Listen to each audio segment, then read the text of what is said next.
Hey, welcome to 2020. It is into January, mid-January, and I am fortunate to have Jimmy Hogg right here. He's our Executive Director of Technology, and we're going to talk actually today about security, cybersecurity. As you know, we live in the digital age, and the digital age is full of good things. It's also full of perilous adventures. Right now, municipalities, school districts, counties, these are soft targets for hackers, for phishers to look for opportunities to get into sensitive information or to get opportunities to take money from us. We want to have a discussion today, and I'm going to start with it, and Jimmy's going to end with it, is if you receive an email from anybody in the district that asks for either password or money or gift cards, never believe it's from us. We will never ask that. We will never ask for money. It is a phishing opportunity for the people out there who are trying to take advantage of us. I thought today we were going to talk about bass fishing, but it looks like we're going to look at some attacks, cyber attacks. It's phishing with a PH instead of an F.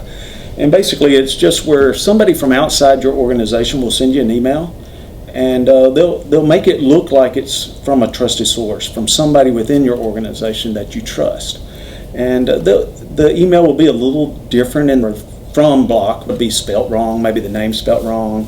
It won't use the naming conventions that we use within the district, not your first initial, last name, and your employee ID. It'll be from Gmail instead of pcssd.org. So there's some hints in the from block. That's usually the first place to look when you receive an email, especially if they're asking for money, or they're trying to get you to change your password, or they're trying to get some detailed information about you or your team.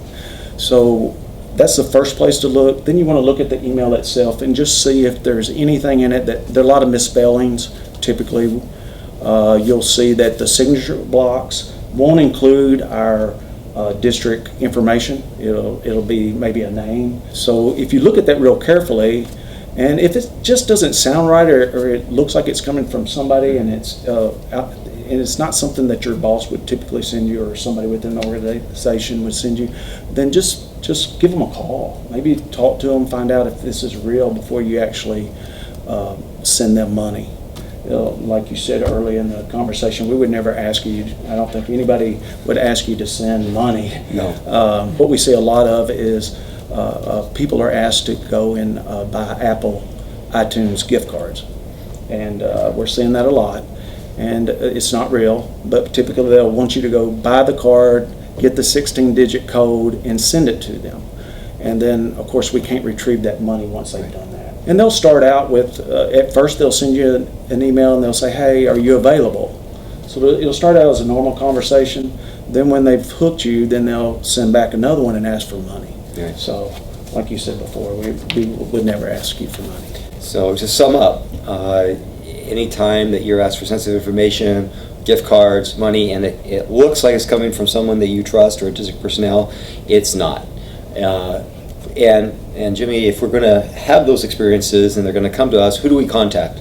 We would always ask you to contact the help desk. If you'll contact our help desk, we'll look into it. We can even check on the back end and make sure that it's from a reliable source, that it's a legit email.